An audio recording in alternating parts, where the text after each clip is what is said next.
avec l'histoire des indulgences. Voilà. La question des indulgences, c'est une question qui a fait couler beaucoup d'encre. Beaucoup en tête les fameuses ventes des indulgences, Luther, la querelle des indulgences, les abus, etc., etc. Mais il y a beaucoup de flou derrière tout ça, derrière cette histoire, beaucoup de propagande aussi, il faut bien le dire. Donc, il s'agit de poser un regard clair et lucide sur notre histoire. Le propre d'un chrétien est d'aimer la vérité, puisque le propre d'un chrétien est d'aimer Jésus, qui est la vérité. Donc, n'ayons pas peur de regarder les choses en face et penchons-nous donc sur l'histoire des indulgences pour y voir plus clair. Alors, c'est ma petite introduction, après je vais dérouler l'histoire, mais en petite synthèse déjà dès le début, évidemment les indulgences telles que nous les connaissons ne sont pas arrivées telles quelles. Jésus n'en parle pas dans l'évangile, mais on entend parfois des choses bizarres sur l'invention des indulgences, comme si c'était quelque chose de complètement nouveau. Donc on va voir comment la doctrine des indulgences et la pratique aussi c'est faite au long de l'histoire. En l'occurrence, il est incontestable que l'histoire montre la préparation de la doctrine des indulgences et les ébauches à travers les âges, et ça nous permet de bien affirmer que les indulgences constituent une pratique dont l'esprit date des premiers temps de l'Église. Alors justement, les premiers temps de l'Église. Et le point de départ, alors pour ceux qui aiment les plans, comme moi, je vais vous donner un petit peu le plan. Donc on va faire le point de départ avec la discipline antique. Ensuite on va voir dans le haut Moyen-Âge comment les choses ont évolué avec les rédemptions, ce qu'on appelle les rédemptions.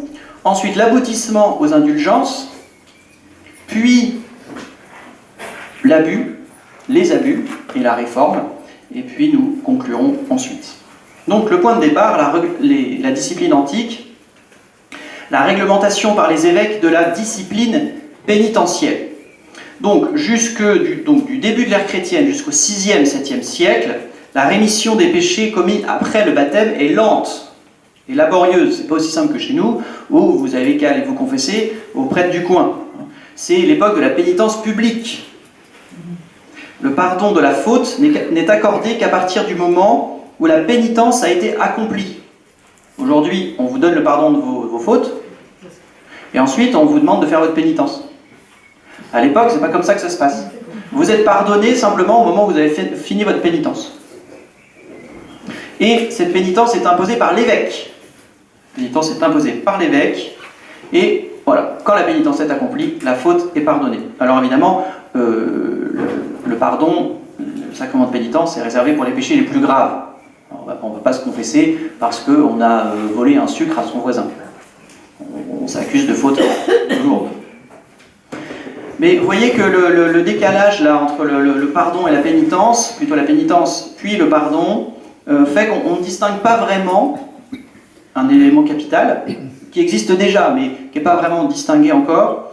On ne distingue pas vraiment la faute, ce qu'on appelle aussi la culpe, la faute, et la peine due au péché. La faute et la peine due à cette faute. Ce qu'on appelle donc la culpe et la peine. Et ce qui va être capital dans la question des indulgences, c'est cette différence entre la culpe et la peine. La pénitence, à quoi elle sert? Eh bien, là je vous cite le catéchisme de l'Église catholique. Relevé du péché, le pécheur doit encore recouvrer la pleine santé spirituelle. Il doit donc faire quelque chose de plus pour réparer ses péchés.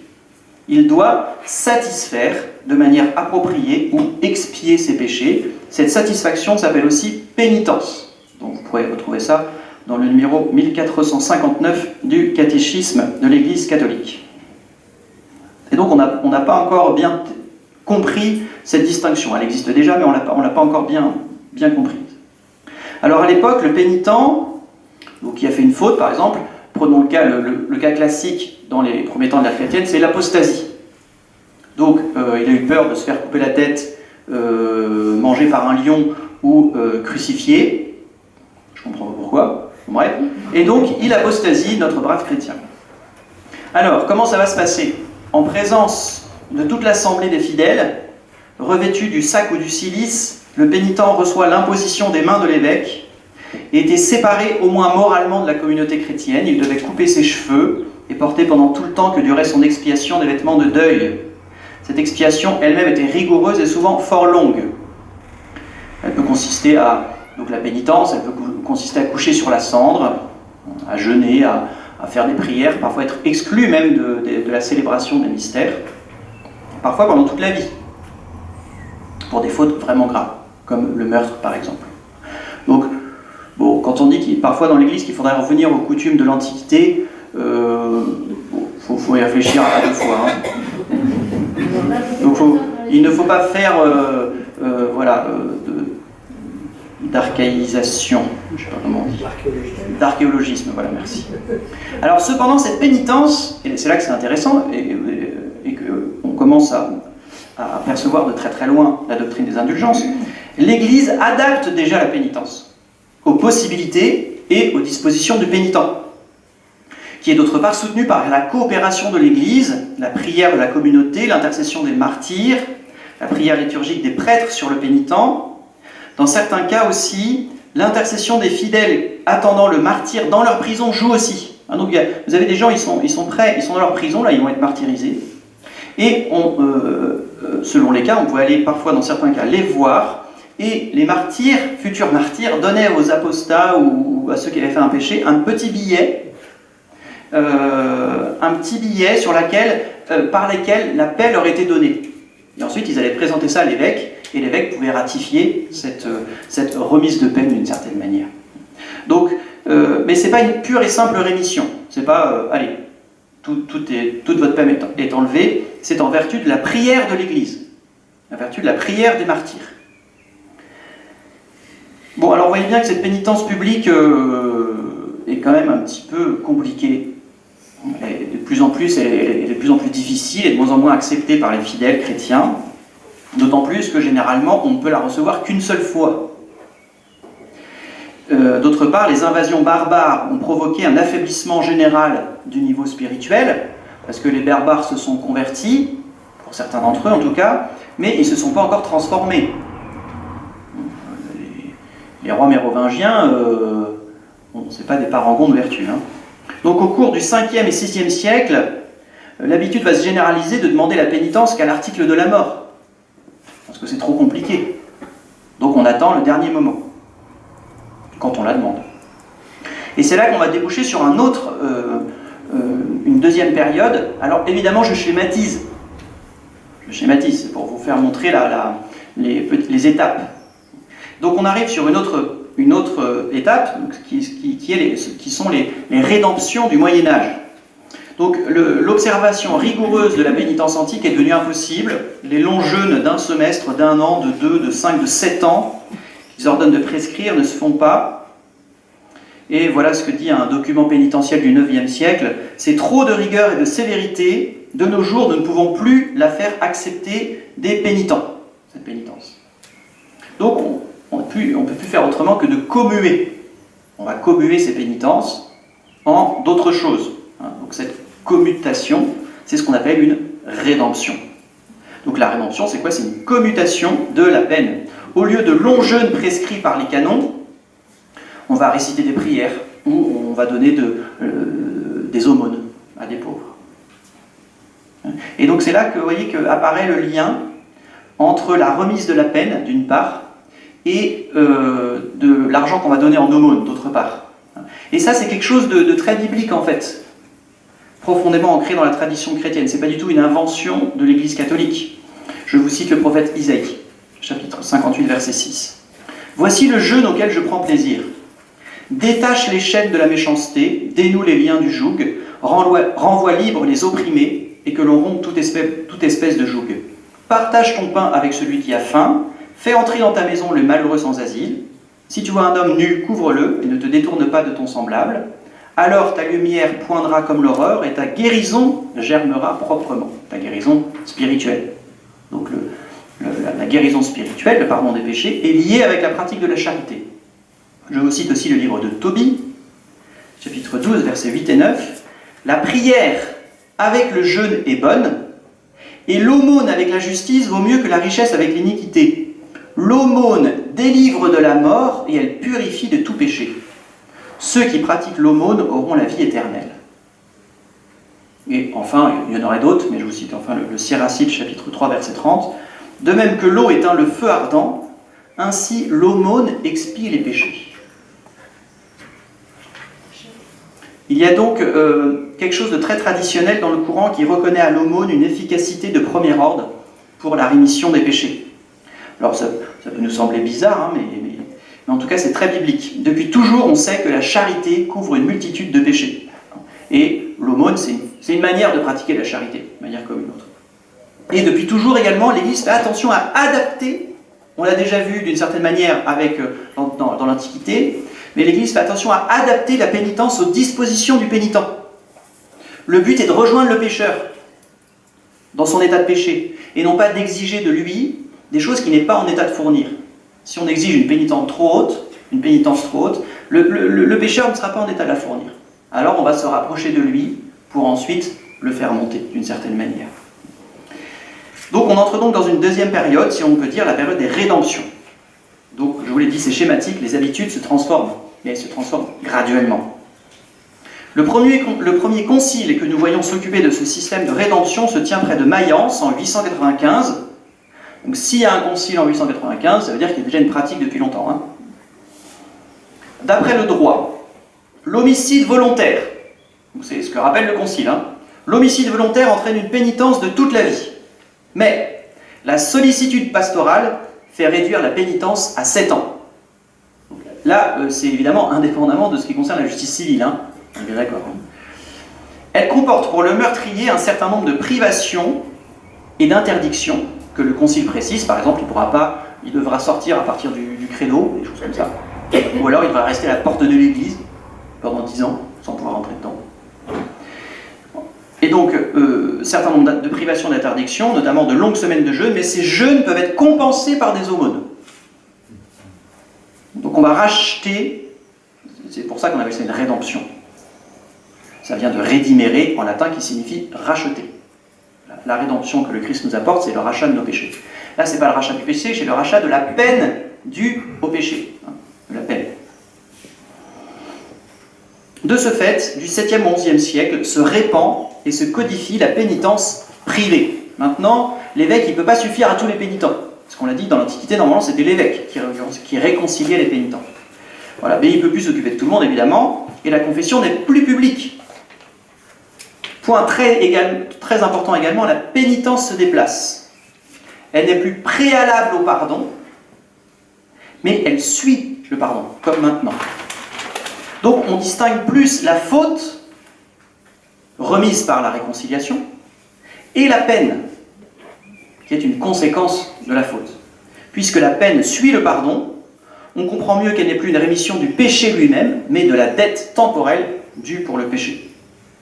Les livres pénitentiels vont ainsi tarifer les peines selon les péchés. Donc vous avez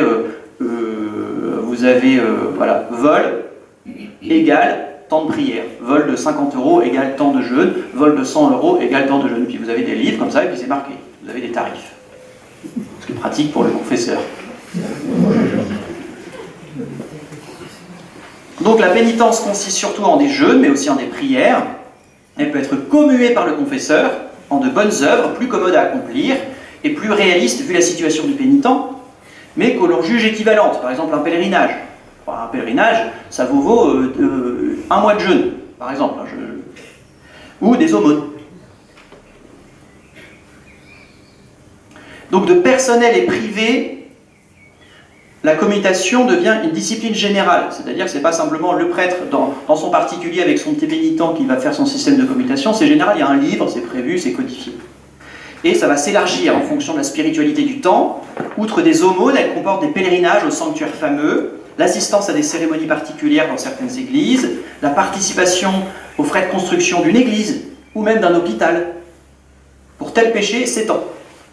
Et la croisade se présente d'abord sous la forme d'une rédemption de peine. Le voyage tient lieu de pénitence. Déjà, il y a la moitié qui meurt en route. Donc c'est en ce sens que Urbain II, dans son appel à la croisade, en 1095, déclarait faire une immense remise de pénitence. On remet votre pénitence. Attention, on ne remet pas la faute. Donc ça, faut bien s'en... On ne remet pas le péché. On remet la peine temporelle due pour le péché. Attention, hein. Ça n'exonère pas de se confesser, évidemment. Donc tout cela nous rapproche bien des indulgences, hein, même s'il reste des différences. On va le voir, les indulgences ont un caractère gratuit. On puise dans le trésor de l'Église pour faire remise des peines. Ici, on a plutôt des allègements, des commutations par le biais d'autres œuvres. C'est qu'on rachète une œuvre par une autre, hein. Donc c'est pas tout à fait pareil. Mais quand même, on se rapproche de très près des indulgences que nous connaissons.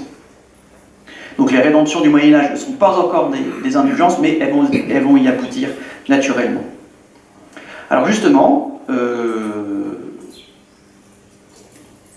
point suivant, donc grand 4 ou 3, selon que vous comptez l'introduction dans les numéros, donc l'aboutissement aux indulgences. Ça va jusque-là? Vous n'avez perdu personne? Bon. On continue.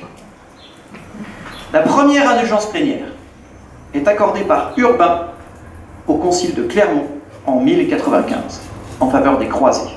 Mais c'est encore imparfait, je vous l'ai dit, hein, on est encore plutôt dans la rédemption parce que c'est une forme de rachat, une croisade, ça vaut bien ça. Au XIe et XIIe siècle apparaissent vraiment les premières indulgences. Et c'est pour ça que je vous dis que c'est graduel et que ça se fait naturellement. Vous n'avez jamais un jour un pape qui a sorti un document pour dire « ça y est, j'ai trouvé un truc, on appellerait ça, tiens, l'indulgence, ça serait chouette, et ça vous permettrait de... » Non. Ça s'est vraiment fait comme insensiblement. Les évêques et le pape accordent des rémissions de pénitence plus généralisées. Donc là, on est au XIe, XIIe siècle. La pénitence est remplacée par une œuvre pieuse beaucoup plus facile à accomplir. Et donc, on voit la différence par rapport à ce qui se faisait auparavant. Il n'y a plus d'équivalence entre la pénitence et l'œuvre proposée en échange. Vous vous souvenez, c'était vol, ça vaut tant. Là, il n'y a plus d'équivalence. On rentre vraiment dans quelque chose de gratuit. Rédemption, rachat, on voit que indulgence, le mot n'est plus le même déjà. Bon, indulgence, il y a un côté de gratuité. Donc il n'y a plus d'équivalence entre la pénitence et l'œuvre proposée en échange, et d'autre part, cette commutation n'est pas individualisée. Jusqu'alors, les commutations de pénitence avaient lieu pour chaque pécheur en particulier. Le confesseur, le pénitent va voir son confesseur, le confesseur ouvre son livre, t'as fait ça, c'est temps. Maintenant, la pénitence, c'est pour tout le monde. L'indulgence, pardon, c'est la même pour tout le monde. C'est exactement la même pour tout le monde, quelle que soit la peine des gens. Il n'y a plus d'équivalence, et c'est généralisé. C'est pour tout le monde. Voilà, donc on offre à tous les pénitents une réduction applicable à tous, moyennant une autre œuvre qu'ils sont tous invités à accomplir. D'où l'habitude, vous voyez sur les vieilles images de dévotion, indulgence de 40 jours, ou de 300 jours. Sur des vieilles images, on a parfois ça. Parce qu'on a gardé l'habitude de compter les indulgences en jours, semaines, années, comme on le faisait autrefois, quand les indulgences étaient une vraie remise de la pénitence fixée selon des tarifs pénitentiels du Haut Moyen-Âge. Mais désormais, quand on parlera de 40 jours, parce qu'on a gardé cette habitude jusqu'à Saint Paul VI, hein, quand on parlera de 40 jours, de 7 semaines ou de 7 ans d'indulgence, il faudra comprendre que l'Église entend accorder la rémission de la peine temporelle que l'on aurait anciennement expiée par 40 jours ou 7 semaines de jeûne, ou de rosaire chaque jour. Alors pourquoi ce changement de pratique? Eh bien à cause du caractère trop compliqué de la rédemption. Les fidèles préféraient se couper de la vie de l'Église, ou comme on l'a dit, se réconcilier seulement à l'heure de leur mort. En adoptant une autre tactique, l'Église veut faciliter aux fidèles l'acquittement de leurs dettes sans passer par l'accomplissement de peines traditionnelles, mais en associant le peuple à la vie et aux œuvres de l'Église. On va vous associer à la construction d'un hôpital pour les pauvres. On va vous associer à la fondation du sanctuaire de Sainte-Gudulphe. On va vous associer à un pèlerinage. Et ainsi, les fidèles sont invités à vraiment à participer à la vie de l'Église, à découvrir des choses qu'ils n'auraient jamais découvertes, comme un pèlerinage, et à prendre soin des pauvres. Alors, évidemment, il y a aussi dans ces considérations un certain souci de profit pécunier. L'indulgence d'alors n'exige pas toujours une offrande d'argent. Mais souvent, c'est seulement la visite d'un sanctuaire ou la participation à un office. Et qui dit visite à un sanctuaire, dit surcroît d'achat de cierges dans ce sanctuaire. Et c'est parfois pour provoquer ces contributions à l'achèvement d'un édifice, de la basilique de Saint-Gudulf, ou à la splendeur du culte, que les intéressés sollicitent et font publier les rémissions de peine obtenues des évêques ou du pape. Mais penser que c'était fait que pour l'argent, c'est vraiment de la mauvaise foi, et c'est attribué gratuitement, ou presque, à beaucoup de saints personnages des motivations vraiment très terre à terre. C'est céder aux préjugés d'une église systématiquement simoniaque, qui ne pense qu'à l'argent. Alors que l'usage des indulgences, on va le voir, hein, prête à des abus, c'est vrai. Et d'ailleurs, ils sont déjà dénoncés au concile de Latran en 1215. Donc ça n'a pas tardé. Le concile de Latran, donc 1215, s'attaque aux recteurs d'église ou aux quêteurs d'aumônes qui abusent de la bonne foi des fidèles en exagérant, quand ils ne l'inventent pas, l'importance des faveurs assurées à leurs bienfaiteurs. Et il invite les évêques à se montrer plus réservés dans la concession d'indulgence, parce que la concession d'indulgence est réservée la plupart du temps aux évêques. Par exemple, ils vont dire, bon, vous donnez une indulgence, mais parce que vous avez fait la dédicace de la basilique de Saint-Gudulf, mais pas plus d'1 an d'indulgence. Pour éviter que les gens ne spéculent. Mais les abus possibles, et les abus réels, ne prouvent rien contre la légitimité ou l'utilité de l'usage, et encore moins contre la droiture d'intention des gens qui le promeuvent. Les offrandes des visiteurs et bienfaiteurs des lieux de prière étaient vues comme une forme traditionnelle de l'aumône. C'est une manière de donner son argent aux pauvres. Et la faveur spirituelle qu'on y attachait avait moins pour but de provoquer à la générosité que d'encourager à la dévotion. Donc le problème n'est pas tant l'aumône en soi, parce qu'on a vu que c'est biblique, mais plutôt le détournement de cette aumône qui va en être fait. L'usage se développe aussi parce que c'est souvent des indulgences épiscopales, donc très localisées, mais l'usage va se développer des indulgences pontificales. Donc c'est le pape qui décrète cette indulgence pour la visite des tombeaux des apôtres à Rome, ou de celui du Christ à Jérusalem. Donc au départ, ces indulgences sont proches de la rédemption, parce que plus on vient de loin, plus l'indulgence sera grande. Mais au bout du compte, on ne fait plus de distinction, donc ça va vraiment devenir une indulgence. L'ampleur de l'indulgence va plutôt se prendre de l'excellence du saint à honorer. Plus le saint honoré est saint, plus l'indulgence sera grande. Alors, la doctrine va se développer avec la pratique. C'est intéressant, c'est-à-dire que en pratiquant ce système, eh bien, on va réfléchir. Et on va se dire, mais qu'est-ce qu'on est en train de faire? Le péché a été remis par la confession, certes, mais il reste une dette. Et cette dette n'est plus payée, puisqu'elle est remise de plus en plus facilement. Pourtant, il semblerait qu'au regard de la justice divine, toute peine exige une réparation. Toute peine demande à être effectuée. Et pourtant, c'est plus le bénéficiaire de l'indulgence qui accomplit la peine, puisqu'elle lui est remise quasiment gratuitement, moyennant une prière. Alors, d'où vient le fait que cette peine ait disparu? Eh bien, on développe l'idée du trésor de l'Église. Le trésor de l'Église.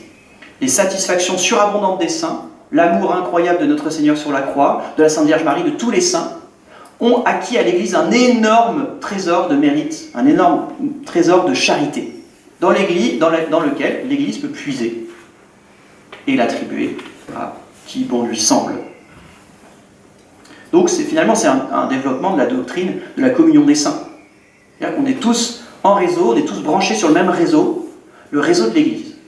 Le réseau de la charité, qui est branché, si je puis dire, sur le cœur du Christ lui-même.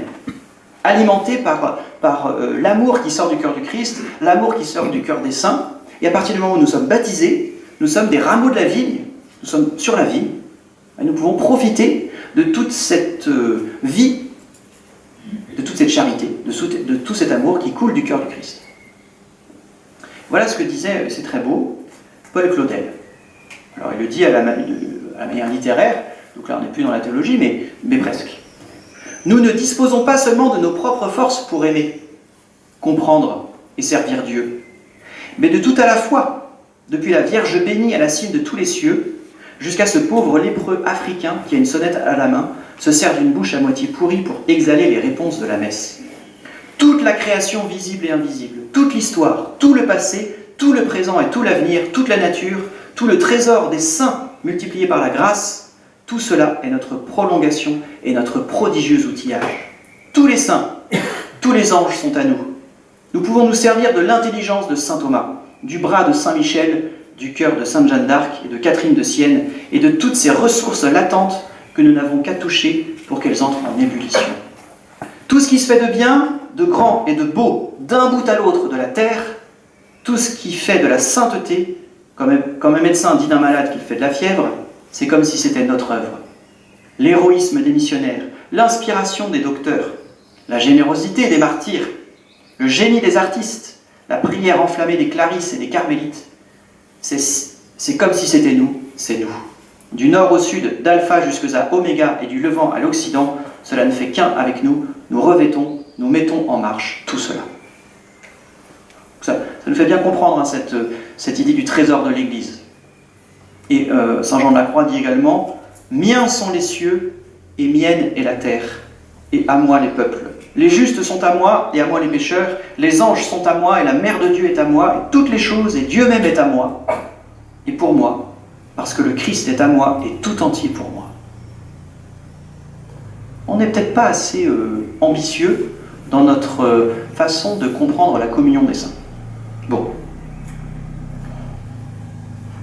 Donc ce qui est intéressant en tout cas, c'est que cette évolution progressive se fait très lentement, normalement, n'implique aucune révolution disciplinaire ou dogmatique. L'Église arrive à l'indulgence sans s'en apercevoir, naturellement.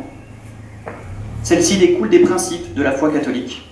Il n'y a aucun décret établissant ses légitimités. La piété populaire l'accepte avec ferveur. Ce ne sera que quand des abus se seront produits que l'attention des docteurs et des papes sera attirée sur elle. Alors, du fait même que les indulgences ne sont plus en premier lieu la remise réelle d'une pénitence imposée à titre personnel, on voit bien qu'on prend du trésor de l'Église et on le donne à quelqu'un, n'importe qui, pour n'importe quelle peine. À partir de ce moment-là, on se dit, pourquoi, dans ce cas, pourquoi on ne le donnerait pas aux défunts? Du fait que c'est plus strictement personnel et applicable à un péché précis. Pourquoi est-ce qu'on ne pourrait pas le donner également aux défunts? Pourquoi le pape, gardien de ces trésors, des trésors de l'Église, ne pourrait-il pas les dispenser pour les morts? Et donc, petit à petit, va se répandre aussi la pratique d'appliquer les indulgences aux défunts.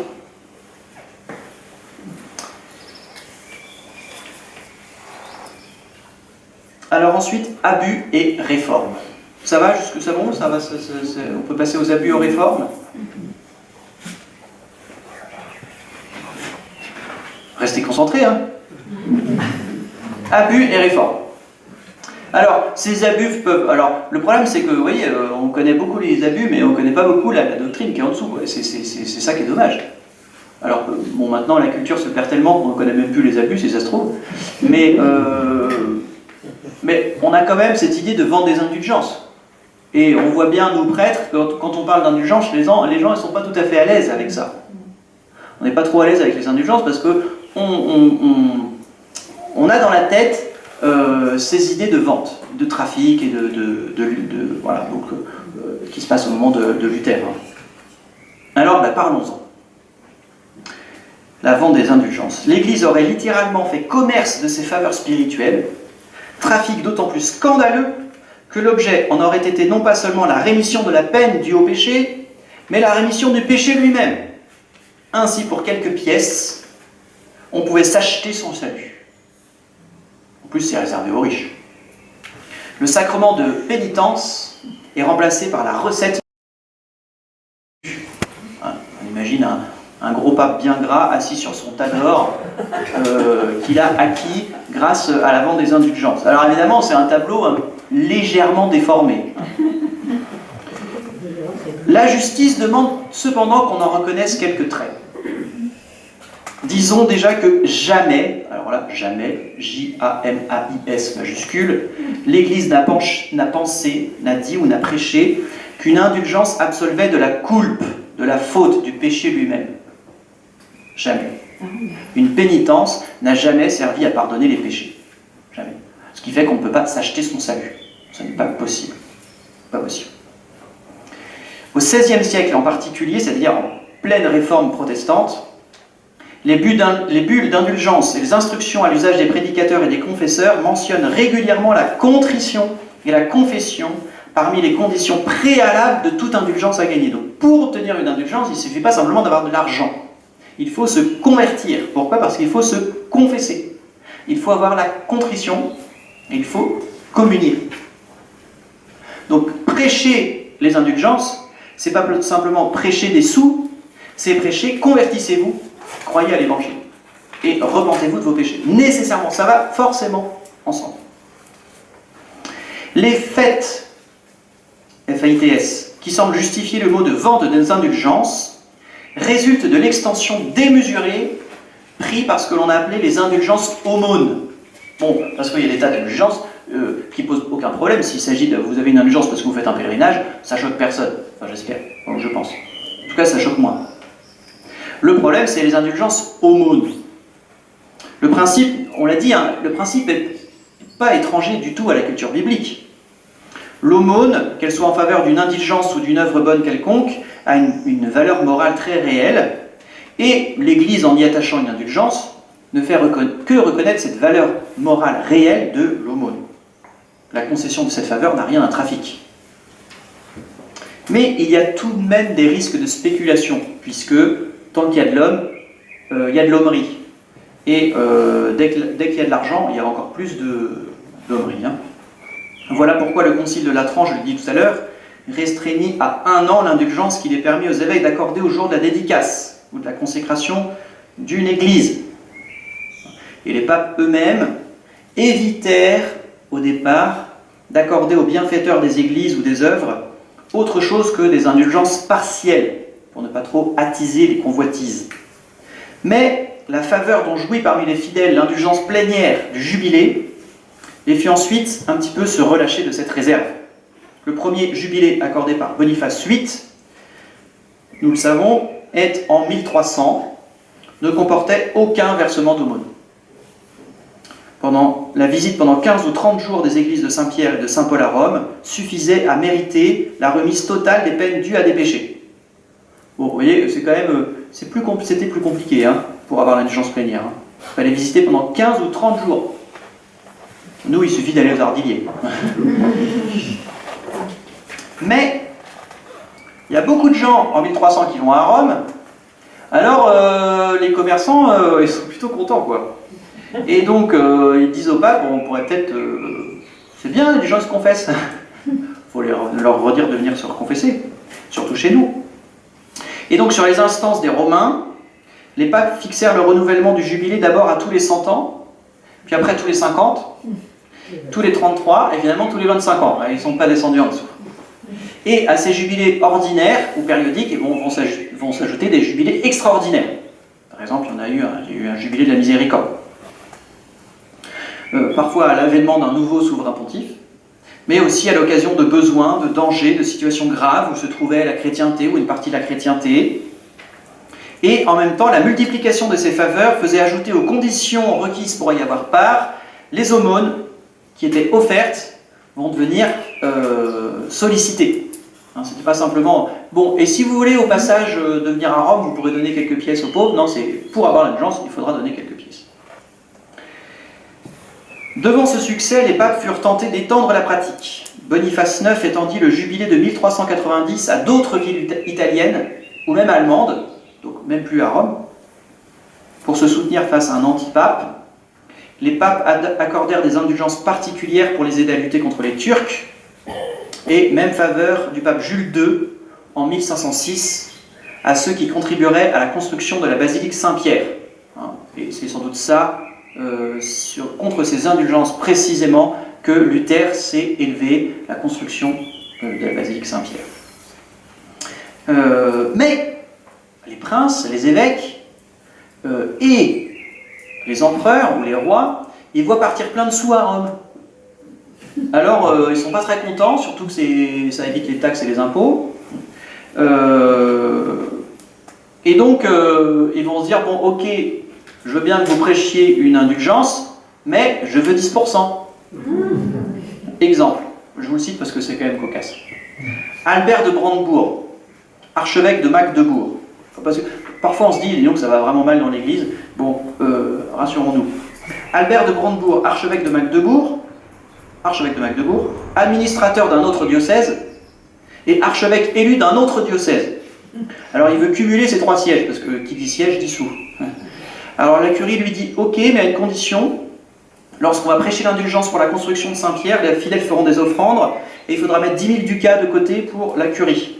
Alors du coup, l'empereur Maximilien intervient, hop, hop, hop, hop, c'est l'empereur du coin, donc il veut aussi une part du gâteau, et il autorise pour 3 ans l'indulgence que le pape a accordée pour 8 ans, à la condition que le chancelier du diocèse s'engage à payer pour ces 3 années 1000 florins à la chancellerie impériale pour la construction d'une église. Bon bref, vous voyez que ça amène des trucs un petit peu bizarres. Hein. Charles Quint obtient par exemple, de 1515 à 1518, la prédication dans les Pays-Bas d'indulgences spéciales dont le produit était destiné à réparer et entretenir les digues maritimes. Bon, ça commence à devenir quand même assez éloigné de préoccupations spirituelles. Hein.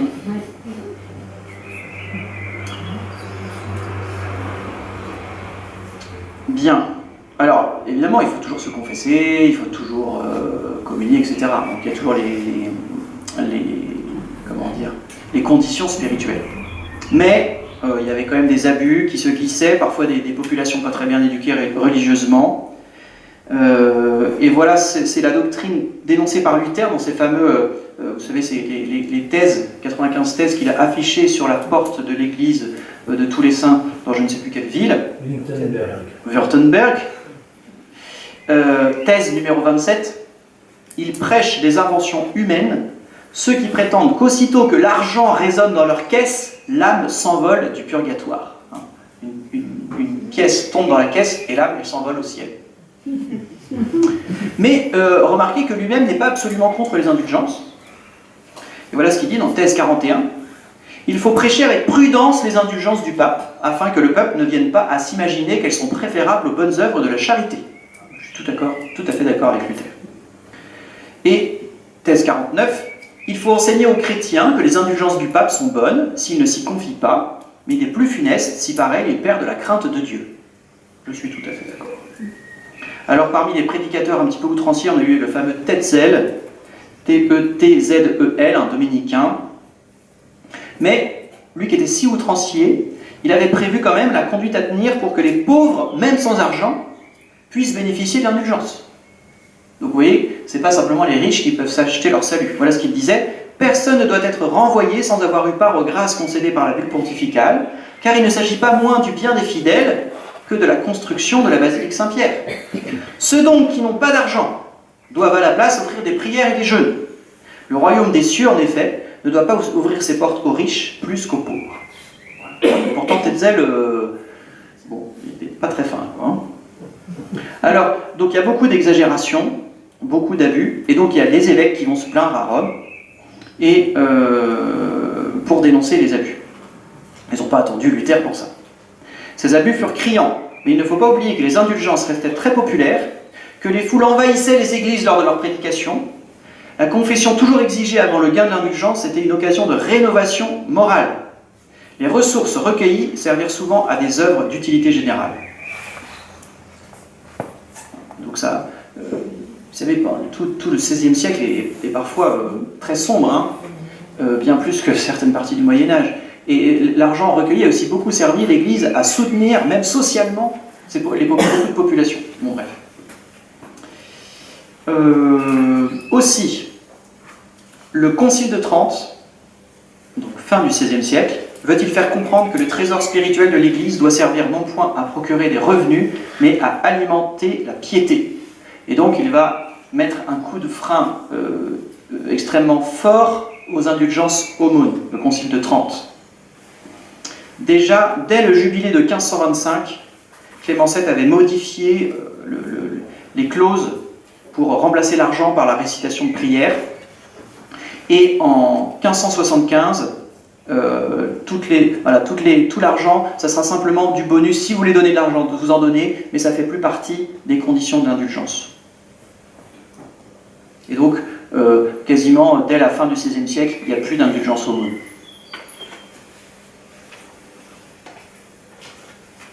Conclusion, puisqu'il est 20h42. Il me reste 3 minutes. Sur le fondement, sur la nature même de la doctrine des indulgences, sur leur mode d'action, il n'y a pas eu de doctrine à redéfinir ou à redresser. On n'a pas changé la doctrine. L'essentiel était acquis depuis longtemps.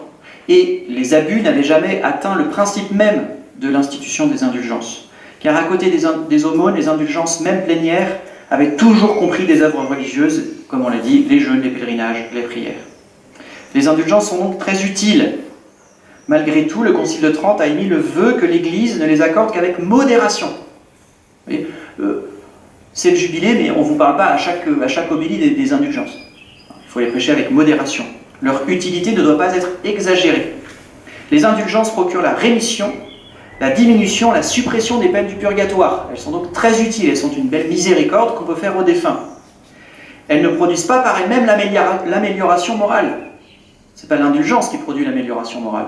C'est l'œuvre qu'on va faire pour obtenir l'indulgence qui va provoquer l'amélioration morale. Donc on ne travaille pas à sa perfection en multipliant les indulgences. Donc leur effet indirect est presque aussi intéressant que leur effet direct. Leur effet direct, c'est quoi? C'est la diminution, voire la suppression des peines dues pour le péché. L'effet indirect, c'est quoi?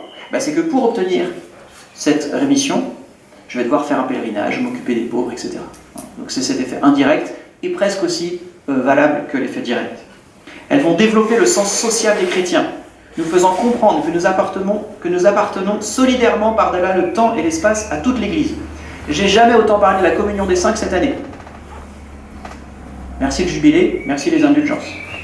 Ça nous fait vraiment comprendre qu'on appartient à un corps, le corps de l'Église, le corps du Christ. Elles servent à promouvoir la pratique des bonnes œuvres. L'Église s'en sert comme d'une prime pour y engager les fidèles. Cela permet de développer ces bonnes œuvres ou les prières traditionnelles que favorisent les indulgences. Et ainsi d'y donner le goût aux fidèles, qui peuvent redécouvrir des nouvelles prières ou des anciennes, qui sont très belles. On voit beaucoup de gens redécouvrir certaines prières, ou même la confession. Il y a des gens qui se reconfessent, ou qui se reconfessent plus fréquemment grâce à la prédication des indulgences. Peu importe d'ailleurs si tous les chrétiens... Alors évidemment, il y a toujours des gens qui sont intéressés juste par le côté mercantile. Évidemment, mais ça, vous ne pourrez pas l'éviter.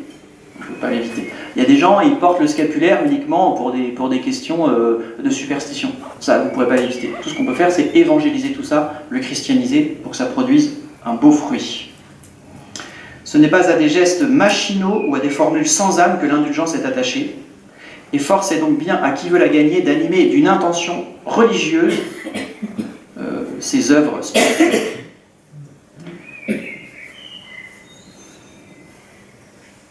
« 20h45. Voilà, je suis très fier de moi là.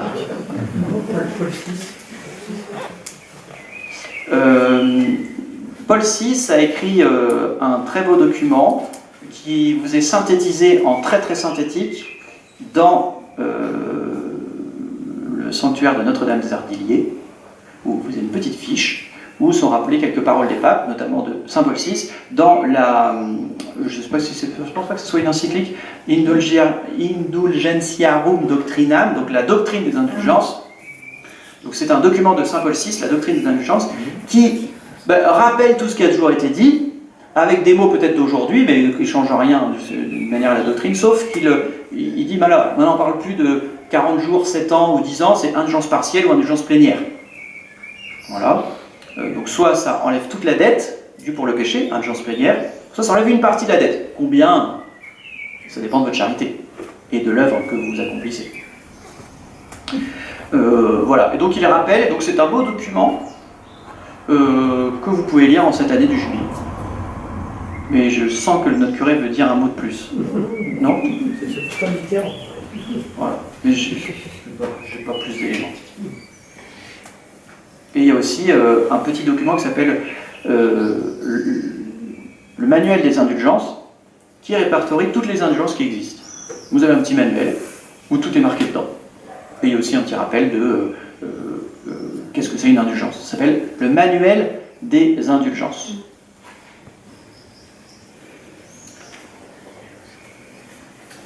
Que Madame L'Enfantin va certainement mettre à Siloué. Question, réaction. Question. Alors, si j'ai bien écouté, vous parlez des indulgences comme quelque chose d'équivalent à la pénitence de la confession, enfin en tout cas dans l'histoire. Oui, vous voulez que je précise le point? Et pour moi, les indulgences, c'était quelque chose, en plus, ça donnait quelque chose que ne donne pas la pénitence qu'on fait après la communion, et qui est plus, après la confession, pardon, et c'est plus quelque chose de l'ordre de la peine qu'on vit au purgatoire, et je ne sais pas comment on l'appelle, et qui est le fait qu'on reste attaché au péché après avoir péché, même si on est pardonné. Donc le péché provoque deux conséquences. Premièrement, la faute. Donc, je vous ai volé 50 €, et donc je suis coupable. Donc je vais vous demander pardon. Comme vous êtes gentil, j'ai bien vu, vous m'avez donné des cerises, donc ça veut dire vous me donnez votre pardon. Donc je n'ai plus la faute. Voilà, premier point. Je ne suis plus en faute, je ne suis plus coupable. Mais cependant, je reste votre débiteur. Je vous dois 50 €. Il faut réparer. Il faut réparer. Je suis débiteur. Alors là, ça marche pour le vol, mais pour un péché, ça fonctionne pour tous les péchés vis-à-vis de Dieu, parce que chaque péché me fait du mal, et donc fait du mal à Dieu, j'allais dire, fait du mal au monde prochain. Toute âme qui s'élève élève le monde, toute âme qui pêche abaisse le monde. Donc, je me suis confessé, et je fais ma pénitence. La pénitence, normalement, enlève toute la dette. Parce que c'est pour ça que vous avez peut-être remarqué que si vous faites des énormes péchés, enfin, vous n'avez pas remarqué parce que vous n'en faites pas, mais si vous faisiez des énormes péchés, vous remarqueriez que peut-être le prêtre vous donnerait une pénitence plus grosse. Donc la pénitence vise à supprimer la dette. Et normalement, si vous faites... Mais la pénitence doit être animée par la contrition, c'est-à-dire le regret des péchés. Mon Dieu, j'ai un très grand regret de vous avoir offensé parce que je risque le purgatoire. Non. Mon Dieu, j'ai un très grand regret de vous avoir offensé parce que vous êtes infiniment bon, infiniment aimable et que le péché vous déplaise. C'est-à-dire je vous aime. Donc cet amour de Dieu, la charité, encore une fois, couvre une multitude de péchés. Donc si votre contrition est animée par un grand amour de Dieu, eh bien, il n'y a plus de dette. Alors donc, on n'a pas besoin du purgatoire alors? Eh bien, en théorie, non. Sauf que malheureusement, pour moi en tout cas, mon amour de Dieu n'est pas assez grand. Et donc, je regrette mes péchés, mais pas assez. Et il y a trop de considération humaine dans ma pénitence. Dans mon regret du péché, c'est trop humain, c'est un peu terre à terre, c'est pas par pur amour de Dieu. Et donc, il peut rester de la peine qui sera purgée au purgatoire. Ça, c'est Dieu qui verra. Voilà. Ce dont on est sûr, c'est que Dieu est un juste juge. Alors, un juge miséricordieux. Mais alors, l'indulgence plénière qui permet de sauver des âmes, alors à ce moment-là, en cette année jubilaire, on a calé tous les jours plus vous allez aux ardillers, mieux ce sera. Pour demander une indulgence plénière. Sauf que pour une indulgence plénière, il faut le jour même communier. Enfin, il y a quand même des conditions. C'est le jour même? Oui, en théorie, il faut communier le jour même. La confession, c'est dans les 8 jours. La confession, c'est 8 jours avant, 8 jours après. Mais allez voir, il y a un très beau petit document très bien fait. Voilà, on peut 365 jours. Pendant toute l'année, on peut sauver une âme. 365 âmes. Est-ce que j'ai répondu à votre question ou... Oui, mais cette distinction pour moi est toujours compliquée entre la réparation, oui, mais c'est des mots et c'est difficile de voir. Alors, vous savez, il y a un côté, il reste un côté mystérieux. Il y a la faute, il y a la peine. Voilà. La satisfaction, ce qu'on appelle la satisfaction, satisfacere en latin. c'est-à-dire faire assez. Une peine demande d'être purgée. Donc il y a quelque chose d'équivalent. Pourquoi on remplace la justice avec un plateau? Parce qu'il faut que ce soit équivalent. Voilà. Mais qu'est-ce que je ne peux pas vous dire, moi, qu'est-ce qu'il faut pour que ce soit pile équivalent? Ah oui, il y a un côté mystérieux. C'est quoi la peine du péché? Je vous ai volé 50 euros, je vous rends 50 euros, d'accord? Mais j'étais orgueilleux. Bien malin qui peut établir la peine de ça. Hein. Ah, moi, pour votre pénitence, vous direz 5 jours, salut Marie. Bon. Mais après, débrouillez-vous avec ça. Il y a un côté, on n'est pas dans du matériel, on n'est pas dans du 3 ans de prison et 2 avec sursis. Ah oui, c'est... Oui, mais là, du temps où on soldait la pénitence par des offrandes, de la charité, on n'était pas sûr que la personne, comment on était sûr que la personne... On n'est jamais sûr. Faisait vraiment la charité équivalente. On n'est jamais sûr. Peut-être qu'on peut ajouter une petite parabole. T'as pas une parabole pour les indulgences?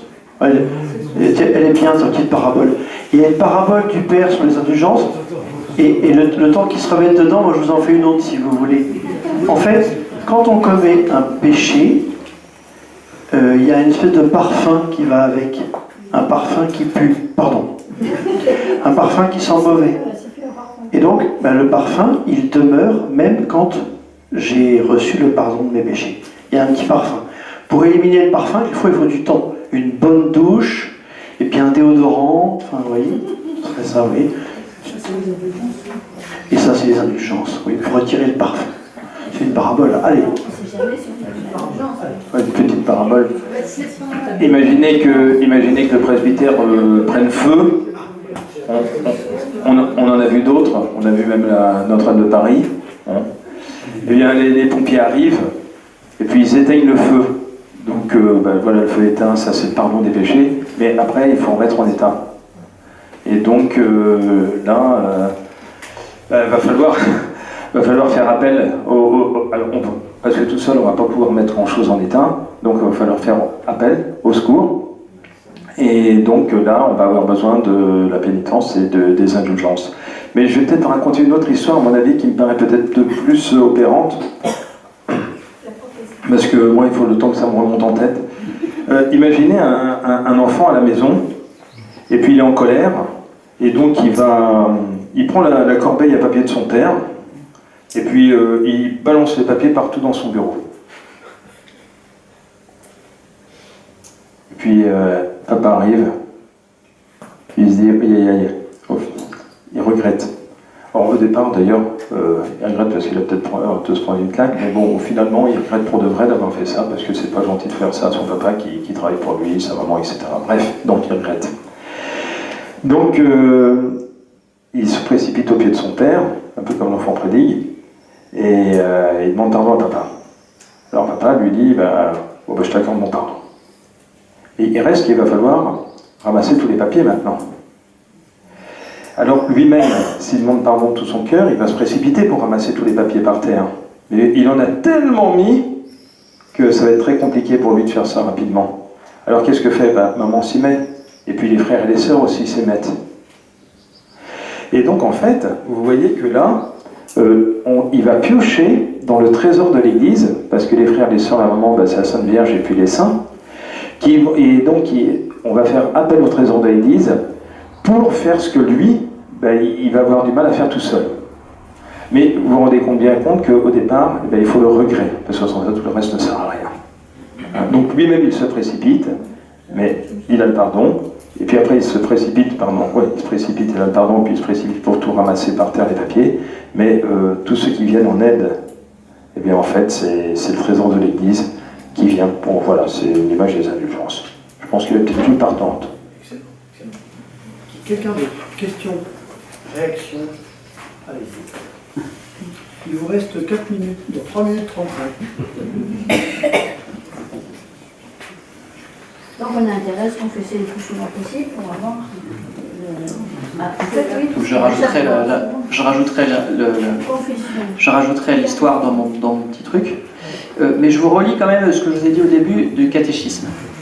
Relevé du péché, le pécheur doit encore recouvrer la pleine santé spirituelle. Il doit donc faire quelque chose de plus pour réparer ses péchés. Il doit satisfaire de manière appropriée ou expier ses péchés. Cette satisfaction s'appelle aussi pénitence. Mais puisque le cœur de tout ça, c'est l'amour, dès que j'aime mon prochain, j'expie mes péchés. Dès que je fais une aumône, j'expie mes péchés. Dès que je vais communier, j'expie mes péchés. Dès que je prends l'eau bénite, j'expie mes péchés. Dès que je ramasse une épingle par amour de Dieu, j'expie mes péchés.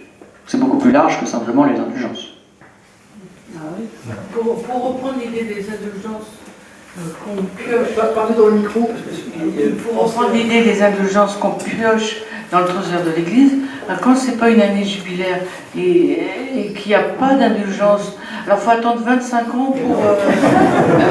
Pendant une année jubilaire, il y en a plus que d'habitude, mais on peut en avoir tout le temps quand même. Il y en a simplement plus que d'habitude cette année. Mais vous verrez assez loin. il y en a plus cette année, mais non, par exemple, vous faites si le vendredi saint, tous les vendredis saints de tous les ans de tout l'univers intergalactique, si le vendredi saint vous faites un chemin de croix, indulgence plénière. Et là, tout ça, il y a pas quelque Tout ça, c'est dans le manuel des indulgences qui va bientôt être assis loué. Attention, il n'y a plus de 2 minutes. Question et la réponse complète. Oui, moi je vais savoir par exemple le cas par exemple du bon larron qui est pardonné et qui va au paradis, il n'a ni pénitence ni indulgence. Donc quel est son secret? C'est Jésus qui le dit. Alors, lui, c'est pas le pape qui lui a donné une indulgence, c'est Jésus. Alors, c'est encore plus efficace, donc il n'a même pas eu besoin de piocher dans les trésors de l'Église, il a pris dans son propre trésor. Donc là, je pense que Jésus a pardonné Bon Larron en considération de l'amour sans doute très profond que le Bon Larron avait. Donc l'amour du Bon Larron a couvert une multitude de péchés. Bon, après... Il a senti qu'il était très, très sincère. Et puis la souffrance de la croix, quand même, peut-être ça a contribué. une souffrance peut-être expiatrice ou pas. Oui, mais ça on en fait rien. Selon la manière dont elle est Peut-être vécue. que Jésus a Peut-être trouvé qu'elle, qu'il avait assez souffert sur la Peut-être qu'il croix. avait bien souffert de manière pleine d'amour. Peut-être suffisant. C'est vraiment l'amour qui compte. Hein. Oui, il arrivait à s'extraire de sa propre Alors la prochaine fois, donc mardi prochain sera la dernière fois, du moins pour les conférences du jubilé, ce sera sur l'encyclique Dilexit Nos du pape François, qui est un bijou. Voilà. Et donc on va découvrir ça mardi prochain de 20h à 21h. Disons ensemble notre espérance en Dieu. Mon Dieu, j'espère avec une ferme confiance que vous me donnerez par les mérites de Jésus votre grâce en ce monde, et si j'observe vos commandements, le bonheur éternel dans l'autre, parce que vous l'avez promis et que vous êtes fidèle dans vos promesses. Amen. Au nom du Père, du Fils et du Saint-Esprit. Amen. Que votre main droite ignore ce que donne votre main gauche.